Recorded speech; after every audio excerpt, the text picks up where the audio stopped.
Dans cette exploitation laitière de la région de O'Higgins, au sud de Santiago du Chili, on produit du lait et du fromage, mais aussi de l'électricité. Ici vivent 700 vaches qui produisent quotidiennement 50 mètres cubes de déjection.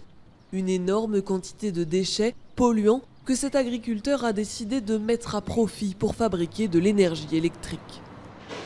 Le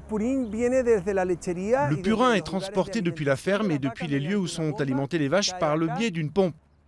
Il arrive ici, puis il est traité et entre dans le biodigesteur. Le biodigesteur est ce dôme hermétique privé d'air dans lequel les excréments vont se transformer.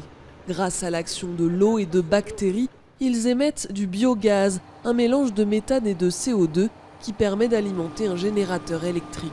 Celui-ci produit jusqu'à 4 MW par jour. Une fois le processus terminé, les déchets restants sont réutilisés pour fertiliser les champs. À partir d'un problème qui est celui du purin des vaches, on parvient à créer un bon fertilisant pour les plantes, à obtenir du biogaz, à obtenir du CO2, qui est un gaz bien moins polluant que ne l'est le méthane que les vaches libèrent naturellement. Et on fabrique une quantité importante d'énergie électrique.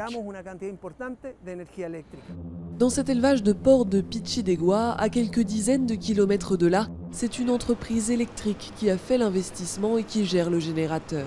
L'électricité produite permet d'alimenter 2500 foyers, soit la moitié du village.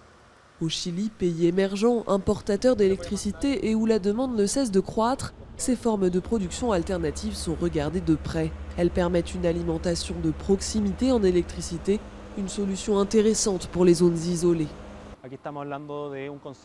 On parle ici d'un concept qui s'appelle génération distribuée. Ça veut dire beaucoup d'usines électriques installées dans beaucoup d'endroits. C'est possible de le faire en autogénérant de l'énergie, que ce soit pour l'industrie ou pour une agglomération particulière.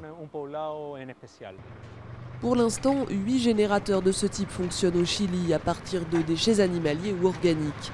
Ils représentent 0,4% de la production des énergies renouvelables dans le pays. Mais pour les agriculteurs, le coût élevé de l'installation reste encore souvent hors de portée.